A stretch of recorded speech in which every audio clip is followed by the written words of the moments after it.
Hi, everyone. Thank you for joining us here on KREM News at noon. I'm Laura Papetti. Thanks for being with us today.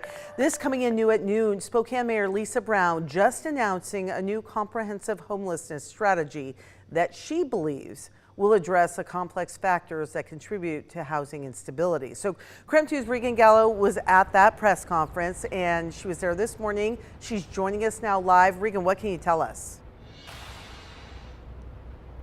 Yeah, hey Laura. Well, this comprehensive plan consists of a 3-ordinance approach, and those ordinances address homelessness prevention, inclement weather, as well as it streamlines city-wide policy. Now, Mayor Brown and her team shared that it's been in development for some time, but after Spokane's Proposition 1 was just overturned weeks ago, they decided to broaden the plan to address those recent changes as well. Over the past year, my administration has been focused on identifying root causes, identifying the gaps in our current system, making investments in proven solutions to move the needle, gathering data so we can continue to improve based on the evidence of what works.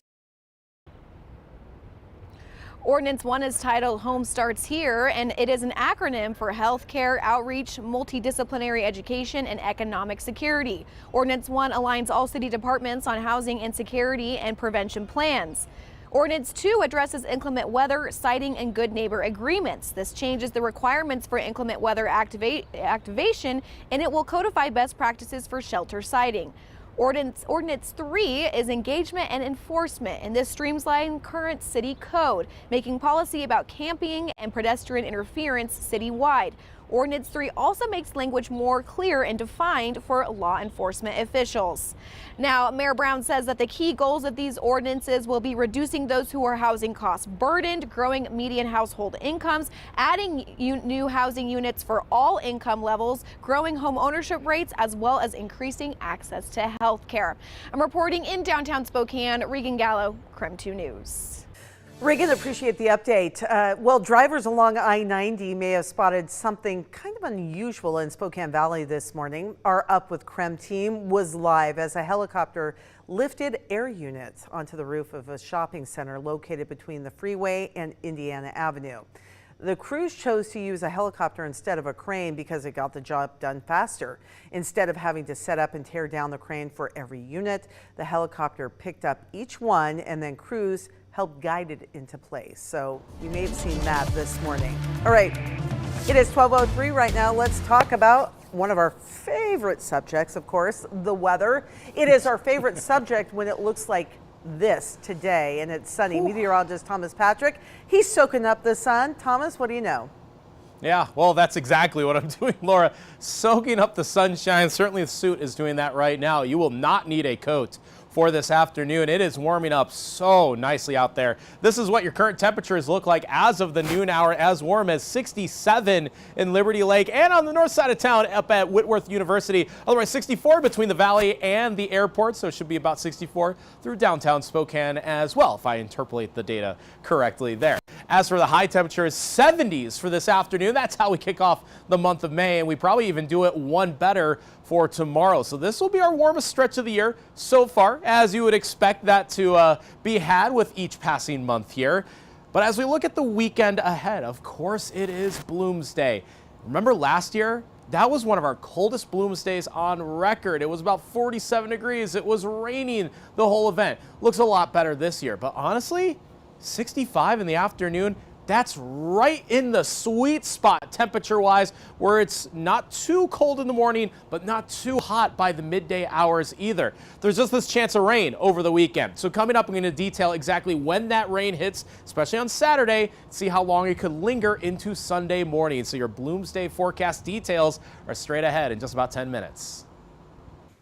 All right, my friend, thank you. We are now less than 3 days away from the start of Bloomsday. So we're going to take a live look right now at the Monroe Street Bridge. Oh, it's beautiful today.